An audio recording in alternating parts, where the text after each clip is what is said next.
Hey,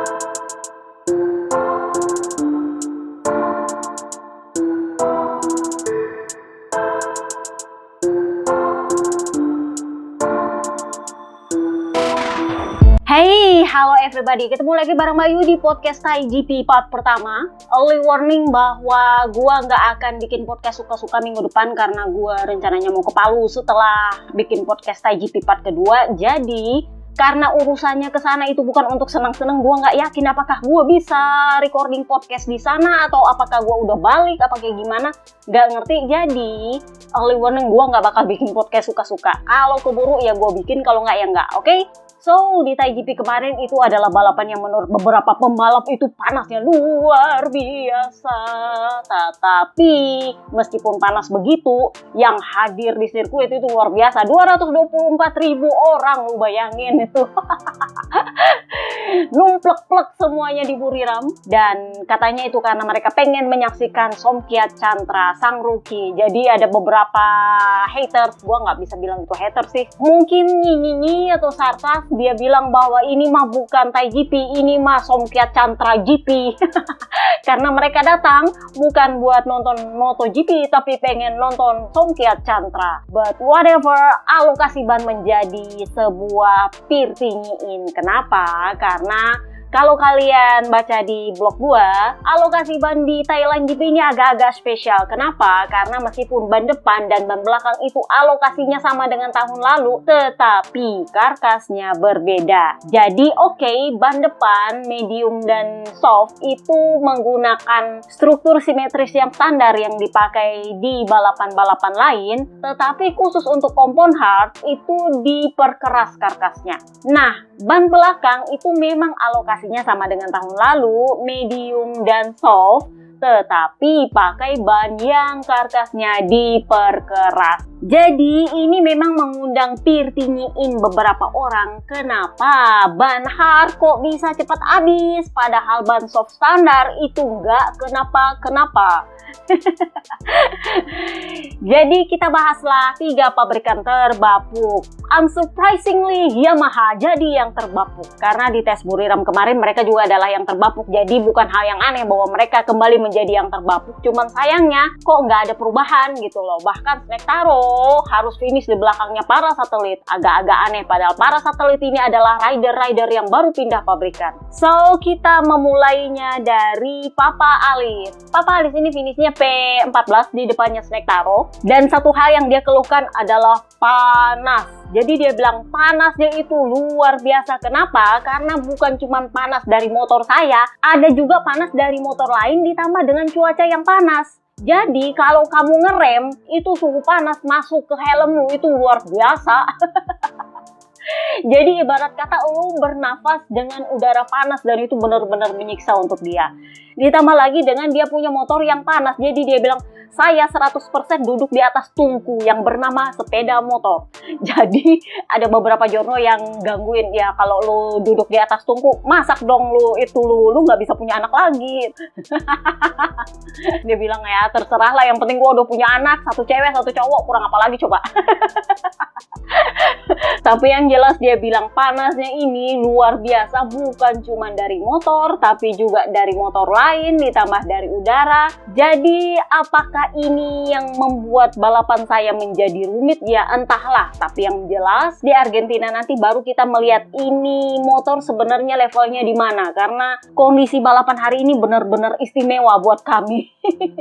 Nah, ini juga yang dialami oleh Papa Pip. Papa Pip ini adalah rider Yamaha terbaik yang finish kemarin. Dia finish P13 kalau nggak salah, tapi masalah utamanya sebenarnya bukan panas kalau Papa Pip. Masalah utamanya adalah baut longgar. Jadi baut firingnya itu ada yang lepas satu. Nah, gara-gara satu itu lepas, semua firingnya itu gerdek, tahu nggak? Jadi dia bilang, iya secara keseluruhan ini adalah hari yang bagus karena toh dia juga finish sebagai Yamaha terbaik. Jadi not bad at all. Meskipun dia melorot. Jadi dia bilang semuanya berjalan dengan baik. balik sampai lap ke-8 mulai ada masalah. Satu baut saya itu lepas dan itu membuat baut lain mulai itu goyang-goyang. Jadi itu membuat saya kesulitan karena kan kalian tahu aero zaman now itu sangat penting. Jadi susah buat saya untuk nikung, apalagi untuk melaju kencang di trek lurus karena itu gredek-gredeknya luar biasa. Jadi di beberapa lap terakhir saya itu berusaha menahan firing dengan tangan saya supaya nggak lepas, dan itu berakibat lengan bagian dalam saya itu panas luar biasa. Jadi dia bilang balapan kali ini tuh complicated, bukan cuma karena panasnya tapi juga karena firingnya. Menurut saya luar biasa saya bisa finish dengan kondisi seperti itu dan dengan posisi ini. Jadi saya sih senang-senang aja, dan menurut saya semoga ini bisa lebih membaik di balapan berikutnya. Nggak ada lagi masalah yang kayak gini. Karena yang penting saya bawa pulang beberapa poin dan it's okay. Nah, kita pindahlah ke Yamaha pabrikan. Snake Taro, Jordan mencela-mencela, dia finish di belakangnya Papa Alis. P15 lumayan, bawa pulang 1 poin. Tapi ekspektasi dia itu sangat-sangat tinggi. Mengingat dia adalah rider paling lama di Yamaha, bener? Dan ingat, M1 itu dikembangkan dengan Taro sentris. Jadi ya agak memalukan kalau bagi dia, ini motor dibikin buat gua kok, ya gua di belakang. Kurang lebihnya kayak gitu. Tapi memang kelihatan jelas bahwa dia melorot. Dia bahkan sempat ada di belakangnya Chantra loh ya. Saking melorot banget. Jadi dia bilang, ini adalah balapan yang complicated. Kenapa? Karena bahkan sejak di lap pemanasan, saya tuh nggak bisa belok selama 2 atau 3 lap. Jadi Snake Taro itu tahu nggak keluhannya apa? Saya nggak bisa belok. Ini sebenarnya adalah masalah yang sejak tahun lalu ada dan somehow nggak kelar-kelar. Jadi dia bilang saya tuh nggak bisa belok selama 2 atau 3 lap pertama. Itu adalah disaster buat saya. Oke, harusnya memang saya memanaskan ban lebih dahulu. Tetapi logikanya, cuaca sepanas ini, masa ban susah dipanasin di balapan?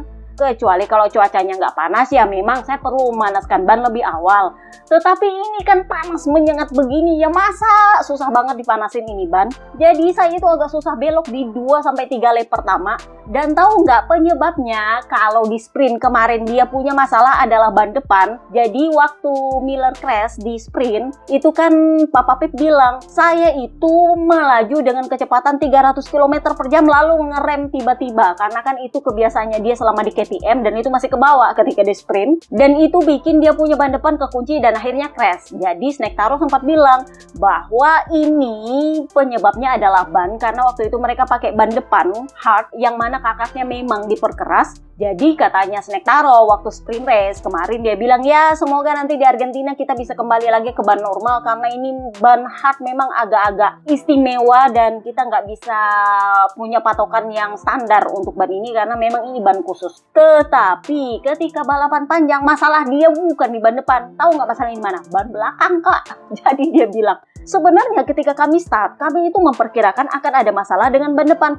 Lah yang ada malah ban belakang yang geol-geol nggak jelas. Jadi ini membuat kami bertanya-tanya ada apa dengan ban belakang. Karena kondisinya kalau mau dibilang ini ban kurang panas, ya cuaca sepanas ini nggak mungkin lah kami perlu memanaskan ban, adanya malah makin cepat aus. Tapi kalau sampai ban ini susah dipanasin atau masih geol-geol di cuaca sepanas ini, itu agak-agak aneh. Masalah ban ini memang adalah masalah yang sudah lama di Yamaha. Tetapi dalam kondisi anomali sepanas ini, bisa-bisanya kami punya masalah dengan ban belakang itu agak aneh memang. Karena itu menyebabkan kami kesulitan untuk mengatur sudut ketika masuk ke tikungan. Karena kan dia ngerem mati tuh, terus mau masuk. Nah itu agak susah buat dia, karena ban belakangnya itu susah diatur. Kalau menurut gue ini sama dengan keluhannya Papa Lukas ketika tes Buriram. Dia bilang ban belakangnya itu terangkat lebih lama ketika ngerem. Kemungkinan itu yang terjadi di Snake Taro ketika balapan kemarin. Jadi ya dia bilang kalau mau memperkirakan bahwa kami akan seburuk ini, ya sebenarnya sudah diperkirakan karena memang ketika tes Buriram kami juga nggak terlalu bagus. Ditambah dengan kondisi balapan seperti ini, tetapi yang kami tidak perkirakan adalah ada masalah dengan ban belakang. Karena di tes Buriram kemarin juga dia bilang apa? Masalah gua adalah ban depan bukan ban belakang. Sementara Papa Lukas bilang apa? Masalah gua adalah ban belakang bukan ban depan. Nah sekarang akhirnya Snack Taro ngerasain apa yang jadi masalahnya Papa Lukas.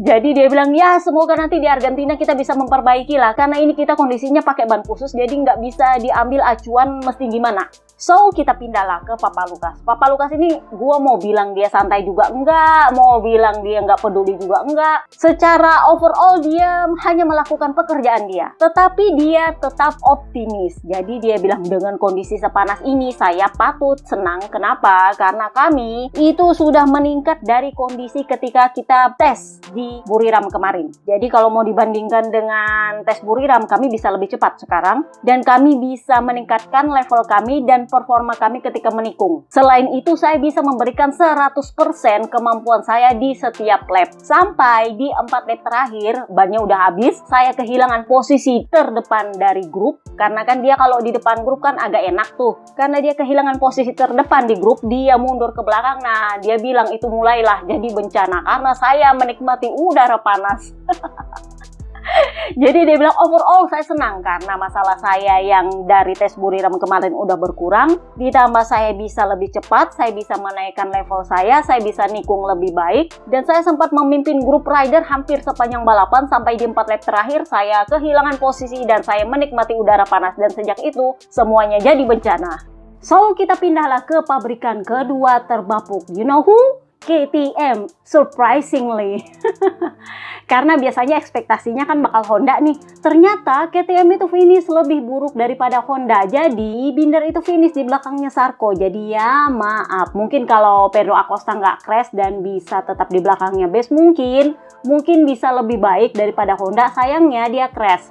Nah ini akan kita bahas ada apa dengan ban dia. Tetapi kita mulai dulu dari Tech 3. Papa Nina ini sebenarnya kalau menurut gue cukup berkebalikan dengan performa dia sepanjang akhir pekan. Kenapa? Karena sepanjang akhir pekan Enea itu lebih buruk daripada dia, bahkan di sprint race. Justru ketika di balapan panjang dia keteteran. Jadi dia bilang ini adalah akhir pekan yang sangat berarti bagi kami karena kami semakin memahami motor untuk setup di akhir pekan balapan. Jadi dengan kondisi di FP1, FP2 praktis, Q1, Q2 ditambah dengan sprint dan balapan panjang, data kami untuk balapan akhir pekan itu sudah lengkap. Jadi mulai dari sini kami cuma bisa meningkat dan meningkat karena kami sudah mulai memahami motornya. Jadi hari ini saya itu nggak punya grip di bagian depan karena dia kan pakai ban hard. Jadi dia bilang saya itu nggak punya grip di bagian depan karena ban belakang saya itu nggak ada masalah. Saya bisa mengaturnya dengan baik. Nah ini agak berbeda dengan Brad Binder punya masalah. Dia punya masalah di ban belakang. Nah sementara Papa Nina masalahnya adalah di ban depan. Jadi dia bilang saya itu harus mengubah riding style saya untuk mengerem lebih lambat. Kalau kalian dengar podcast suka-suka part kedua ya kemarin atau part pertama gue lupa, gue kan sempat bilang bahwa Papa Nina itu punya riding style itu berbeda dengan para rider MotoGP kebanyakan yang late braking.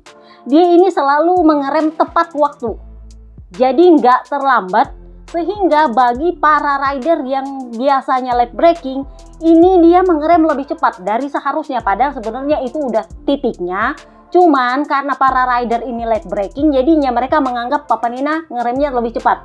Akhirnya dia harus mengubah riding stylenya di atas RC16 dan dia bilang karena saya nggak punya grip di ban depan, saya harus mengeluarkan ekstra tenaga untuk mengerem lebih lambat dan itu membuat saya kehilangan sudut tikungan dan itu tidak mudah. Jadi kalau secara overall saya nggak ada masalah dengan ban belakang karena saya bisa mengaturnya dengan baik. Yang jadi masalah adalah ban depan. Dan apakah ini yang membuat balapan saya agak lebih sulit daripada Enea Bastianini yang tampil lebih baik? Who knows? Karena Enea Bastianini itu memakai ban depan soft, sementara saya memakai ban depan hard. Ada kemungkinan ban depan soft ini memungkinkan Enea untuk menyerang lebih baik dan lebih banyak dibandingkan saya. Tetapi ini cukup menarik juga karena ban hard ini kalau nggak ada grip ada dua. Kalau bukan bannya aus ya memang bannya jelek, bener nggak? Ya kalau bannya jelek ya cepet aus, bener gak sih? Jadi menurutnya Papa Nina ini sebenarnya agak aneh, tapi dia senang karena dia akhirnya bisa lebih memahami motornya dan dia berharap di Argentina nanti dia bisa lebih baik. Jadi yang komplain perkara ban depan hard ini bukan cuma Papa Nina, Snack Taro juga komplain soal ini di sprint race. Kemudian Raja Ducati, Pecco Bagnaia itu memang bilang bahwa saya tidak menyangka bahwa ban depan hard itu cepat aus juga. Meskipun dia nggak bilang lebih cepat aus, tapi dia menganggap itu cepat aus waktu di sprint. Makanya ketika di balapan panjang dia pakai soft. So kita pindahlah ke Enea Bastianini yang di luar ekspektasi ternyata dia bisa bagus di balapan panjang setelah sepanjang akhir pekan dia kesulitan. Bahkan sepanjang akhir pekan di sprint race pun dia bilang, saya sedang berusaha melatih otak saya gimana caranya saya bisa meninggalkan riding stylenya Ducati dan cara berpikirnya Ducati supaya saya bisa cocok sama ini RC16. Karena itu yang bikin saya nggak bisa cepat di lap per lap dan saya keteteran di kualifikasi dan sprint race. Faktanya itu berguna ketika di balapan panjang. Tahu nggak? Dia ikut strateginya para Ducati pakai soft di depan. Dia pakai riding stylenya Ducati dan itu berhasil. Cuman masalahnya adalah pada akhirnya dia sadar dia nggak pakai Desmo. Jadi dia bilang, sebenarnya saya senang dengan hasil saya, tetapi menurut saya sebenarnya bisa finish lebih baik. Kenapa? Karena di start awal-awal balapan saya itu melakukan beberapa kesalahan. Tahu nggak kesalahannya di mana? Dia terlalu buru-buru dan dia bilang saya terlalu ingin segera cepat. Karena mungkin mindset bawaan dia dari Neng Desmo itu adalah dia harus cepat sejak start. Nah sementara ini RC16, jadi dia bilang karena saya melakukan kesalahan itu, saya kehilangan kecepatan di tengah tikungan memakai ban baru. Dan itu mengakibatkan saya tertinggal 5-6 km per jam di trek lurus berikutnya. Jadi ketika saya sadar bahwa saya harus lebih tenang, saya harus lebih clean karena dia sadar ini bukan Neng Desmo, nggak bisa dipakai gerasak gerusuk, saya mulai bisa mengatur kecepatan saya dan justru kecepatan saya meningkat dengan signifikan. Jadi dia sadar bahwa sebenarnya riding stylenya Ducati itu bisa dipakai di RC16 tetapi tidak bisa dipakai di awal-awal balapan karena memang Desmo punya ride height device itu nggak bisa diragukan lagi, bagus banget. Nah sementara KTM punya kan nggak terlalu bagus, jadi dia bilang ya itu memang agak berbeda. Tetapi saya sadar bahwa kalau saya lebih tenang ini sebenarnya bisa. Jadi secara overall dia bilang yang penting kita membuat kemajuan di hari Minggu. Sunday Rider akhirnya nongol. Jadi setelah dia struggle kiri kanan akhirnya dia nongol. Apakah dia dapat KW1? Menurut gua dia dapat ori. Nah perkara ori ini nanti kita bahas di Ducati. Itu kembali ke yang punya satu. Sementara yang satu ada di Rider Akamsi. Nah yang satu ada di Enea berarti. Dan yang satu lagi ada di Papa Pit. Kenapa bukan di Sarko? Sarko itu sebenarnya pakai KW1. Dia cuma perlu KW1, KW2. Kalau udah dapat ori mungkin dia bisa finish lebih di depan lagi. Sorry itu saya kalau menurut gua ya. Jadi dia dapat KW1 dan dia bilang ya saya lebih nyaman sih dengan ban depan sekarang. Nah itu tanda-tandanya. Tapi nanti kita bahas itu di bagian Honda. Kita bahas dulu ikan new di luar rencana Pedro Acosta. Jadi sebenarnya terlepas dari perkara ban, kan dia udah berisik soal ban ini dari Buriram apa ya, gue lupa. Dia kali ini kembali berisik soal ban. Jadi dia bilang sebenarnya kalau tanpa crash mungkin saya bisa finish P5 sebenarnya. Jadi dia bilang apa yang terjadi ketika saya crash? Saya simply cuman berada di belakangnya base lalu saya melebar crash karena saya kehilangan ban depan. Itu aja. Tapi penyebabnya ini yang cukup menarik untuk saya. Kenapa? Karena seharusnya ban depan itu belum waktunya habis. Belum waktunya tidak terkendali. Tapi kenapa saya crash? Karena faktanya saya bisa rejoin lagi dan saya memutuskan untuk rejoin itu karena saya ingin mengambil data untuk pengembangan motor. Saya mau ambil data ban. Kenapa? Karena cukup menarik bagi saya setelah performa yang ada sepanjang akhir pekan, tiba-tiba ban ini jelek di balapan panjang. Ban itu ausnya luar biasa dan itu menurut saya tidak normal. Nah. Apakah dia dapat ban apes? Ya, bisa jadi. Apakah dia dijatah? Menurut gua kena undi. Karena kan biasanya dia dapat KW1, KW2, KW1, KW2, masih ingat? Nah, kali ini dia kena undian apes. Nggak kena jatah, kena undian. Makanya gue bilang, kena undian itu lebih disyukuri daripada kena jatah. Kenapa? Karena kalau kena jatah apes mulu, aduh, nasibnya kayak Bebe Vale. Jelek lagi, jelek lagi, jelek lagi. Kalau dia kena undian, ya bisa bagus, kadang jelek. Ya, untung-untungan lah. Kayak lotre. Tapi kalau udah kena jatah itu nggak enak, Kak. Jadi dia bilang saya menyelesaikan balapan murni karena saya pengen ngambil data. Karena kan udah gue bilang kalau lu crash data yang lu ambil itu berhenti. Kecuali lu rejoin lagi lu bakal dapat data penuh. Meskipun ya datanya agak kurang komplit, tetapi paling enggak lu bisa ambil seluruhnya lap per lap. Oke? So, kita pindahlah ke Pangeran KTM Brad Binder, KTM terbaik yang finish di P8. Jadi dia bilang ini adalah balapan yang sangat-sangat panjang, itu sudah pasti. Kenapa? Karena ini panasnya luar biasa. Jadi karena ini sangat panas, saya harus sangat berhati-hati dengan ban belakang saya. Jadi yang biasanya saya ngerem lalu langsung ngegas di tikungan, sekarang saya ngerem dan nahan gas, nggak bisa langsung ngepush karena saya mau menghemat ban belakang. Karena itu complicated, kalau saya paksa ban saya akan lebih cepat aus, terutama di kondisi sepanas ini. Jadi overall bagi saya tim sudah melakukan pekerjaan yang bagus karena kami bisa meningkat, kami bisa tetap bertahan dengan kondisi seperti ini. Meskipun yang menurut saya akan menyenangkan kalau saya bisa fighting, bisa battle, dan bisa melaju cepat tanpa harus berhati-hati untuk gak mempush begitu keluar tikungan. Jadi memang dia ini punya riding style yang berbeda dari para rider lainnya, bukan karena dia late braking, tapi karena dia itu pinter nutup tikungan lebih lama. Jadi yang susah disalip itu adalah Binder, Papa Pip, itu susah banget kalau disalip di tikungan karena mereka cenderung tinggal di tikungan meskipun late braking. Dan itu membuat tikungan itu tertutup dan agak sulit mereka disalip. Jadi memang Johan Zarco itu mengakui bahwa riding stylenya Papa Pip ini mirip-mirip dengan Brad Binder. Itulah kenapa mereka lumayan klop ketika di KTM. Meskipun motor mereka lambat, mereka tuh susah disalip karena mereka itu late braking. Setelah late braking, mereka tinggal agak lama di tikungan lalu ngegas full setelah keluar tikungan. Jadi ya memang itu agak berbeda dan itu yang membuat Papa Pip memang sempat crash ketika di sprint. Jadi dia late braking luar biasa, ngambil sudut tikungan dan tinggal lama di situ, ujungnya dia crash karena M1 gak bisa dipakai kayak gitu ternyata. So kita pindahlah ke pabrikan ketiga terbaik dan ketiga terbapuk, Honda. Amazingly mereka finish lebih di atas dari KTM. Kita mulai dulu dari Somkia Chantra, sang rookie yang adalah rider Akamsi yang dapat ori. Jadi lumayan lah, dia ini sempat ada di depannya Snake Taro ketika Snake Taro melorot-melorot.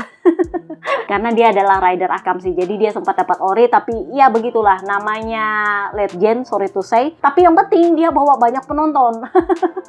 224.000 penonton loh. Wow. Jadi dia bilang ini adalah akhir pekan yang luar biasa karena saya bisa membalap di depan publik saya sendiri dan saya juga belajar untuk merasakan sensasi motor di tengah kondisi panas, dan dari sini saya harus terus belajar dan meningkatkan diri. Udah itu aja, selesai. You know lah, dia punya bahasa Inggris kan terbatas, jadi nggak bisa panjang-panjang ngomongnya.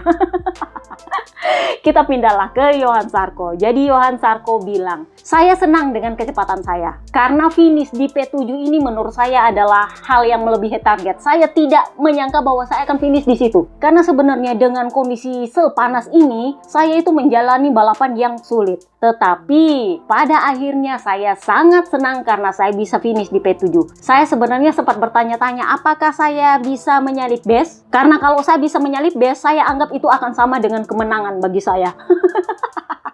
Dia anggap kalau dia bisa finish di depannya base, dia anggap itu sama dengan kemenangan. Saking istimewa banget hasilnya Thai GP kemarin. Jadi dia bilang, terus terang kami sangat kesulitan dengan mengatur jarak balapan, mengingat ini udaranya sangat panas dan panas dari depan itu sangat luar biasa, sehingga kami harus bisa mengatur jarak. Karena saya bisa mengatur ban belakang medium saya dan ban depan soft saya itu cukup membantu saya untuk bisa cepat. Tetapi saya memang sempat berkata kepada diri saya sendiri untuk bersabar. Akan ada saatnya mereka melambat ketika mereka mau menyalip dan itu akan menjadi keunggulan saya untuk mengambil alih posisi. Jadi ceritanya dia nontonin dulu nih para rider battle di depan kan. Begitu ada rider di depan yang agak kesulitan karena terlalu lama ngintil di belakang rider lain. Nah dia ambillah itu kesempatan untuk memacu motornya dan nyalip sekaligus. Kurang lebihnya kayak gitu. Jadi dia bilang semuanya berjalan dengan baik. Sampai Mir muncul mengambil alih dua posisi dan itu membuat jarak antar para rider itu agak pendek dan membuat saya agak kesulitan mengatur balapan. Jadi saya berusaha mengatur jarak supaya tidak terlalu panas ban depan, ujung-ujungnya Digi yang ngejar.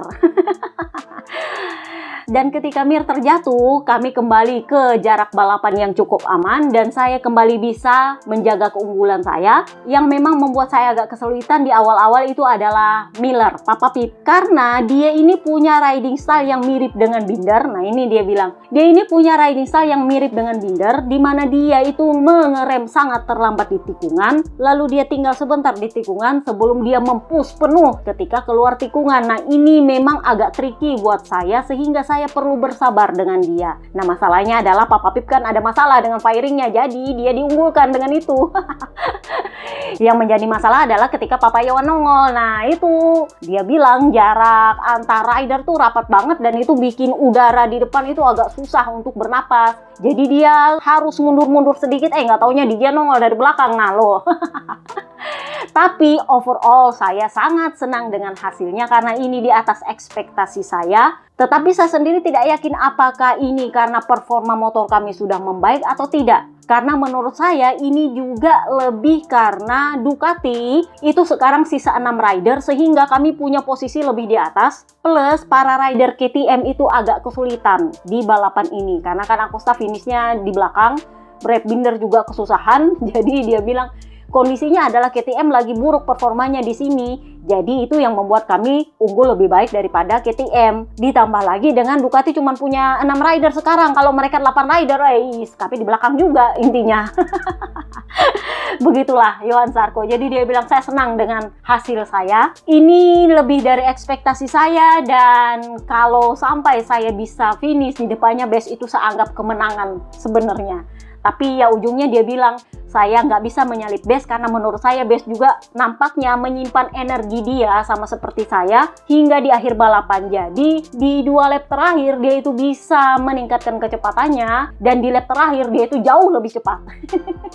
Jadi memang dia bilang saya berusaha untuk menghemat energi. Jadi nggak mau berusaha ada di belakang rider lain untuk battle, enggak.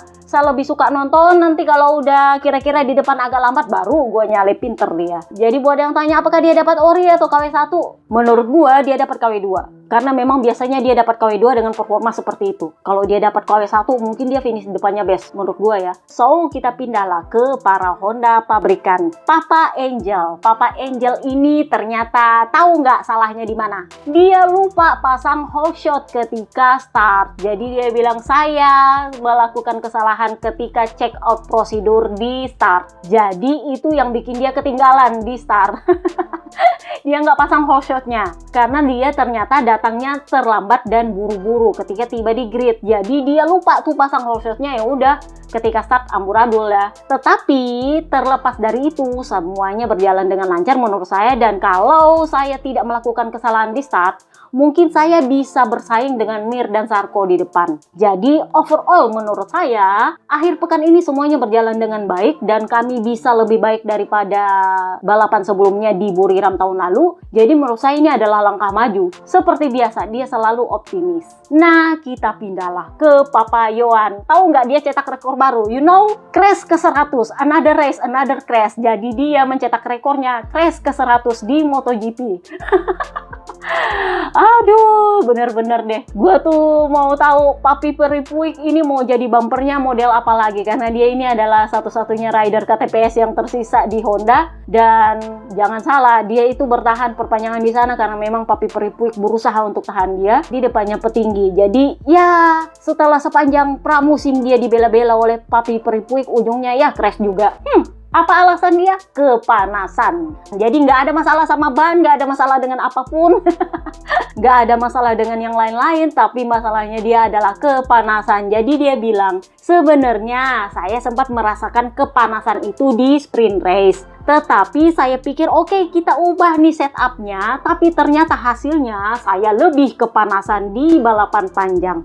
Saya tidak pernah merasakan sekepanasan itu selama ini. Itu membuat saya sulit berkonsentrasi dan tantangan terbesar saya adalah bagaimana saya tetap ada di atas motor. Karena sulit membuat motor saya tetap tegak karena itu kan motornya panas banget tuh. Sama dengan Papa Alis ceritanya, pantatnya kebakar. Jadi lu bayangin lah dia nggak enak banget di atas motor. Jadi dia bilang, apakah kondisi panas ini membuat saya kesulitan di atas motor? Udara panasnya sih enggak, tapi panas motornya yang jadi masalah.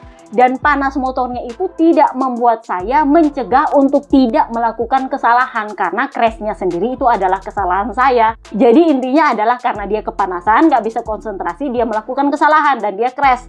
That's the point intinya. Setelah dia ngalor ngidul kiri kanan muka belakang, intinya seperti itu. Itu aja. Jadi ya begitulah. Kita lihat dia mau memperpanjang rekor crashnya sampai berapa kali dengan Honda. Karena menurut gua Honda kurang apa lagi sih bela-belain buat dia, maksud gua. Aduh, udah diperbaiki itu motor masih juga crash. Jadi kan ya menurut lo beda dengan Luca Marini. Luca Marini, tahu nggak dia bilang apa? Justru di balapan panjang ini saya nggak terlalu kesulitan dibanding dengan sprint race. Kalau ada yang mengeluh kepanasan, menurut saya di sprint race kemarin itu lebih panas. Yang menurut saya itu adalah balapan ketahanan. Saking sangat-sangat panasnya sampai tangan saya itu hampir melepuh loh. Sementara di balapan panjang, saya itu menggunakan strategi yang sedikit berbeda, sehingga menurut saya panas itu nggak terlalu mengganggu. Cuman ya, memang saya melakukan kesalahan ketika start. Saya tidak melakukan check out prosedur untuk start, sehingga ada beberapa tombol yang saya lupa tindis dan itu yang bikin start saya kacau. Tetapi overall semuanya berjalan dengan baik bagi saya. Bagi beberapa rider itu panasnya luar biasa, sementara bagi beberapa rider lain di sprint race itu lebih panas. Rider Cool Morbidelli itu menganggap sprint race itu lebih panas daripada balapan panjang. Jadi dia bilang itu memang luar biasa panasnya. Menurut gue itu lebih kepada strategi masing-masing pembalap, karena mereka kemarin di sprint race itu senggol bacok dan harus ngegas full, jadinya mereka mau nggak mau harus ada di belakang rider lain demi mencapai poin yang cuma sebiji di P9. Sedangkan kalau di balapan panjang itu range poinnya kan sampai P15, jadi mereka bisa sedikit agak lebih santai untuk yang penting gue bawa pulang poin. Sementara kalau di sprint race ngejar poinnya itu susah kak di P9, jadi ya emang harus senggol bacok. Dan itu artinya lu harus ada di belakang rider lain, kurang lebihnya kayak gitu. Oke, itu aja part pertama kita lanjut part kedua besok. See you next part guys, bye bye.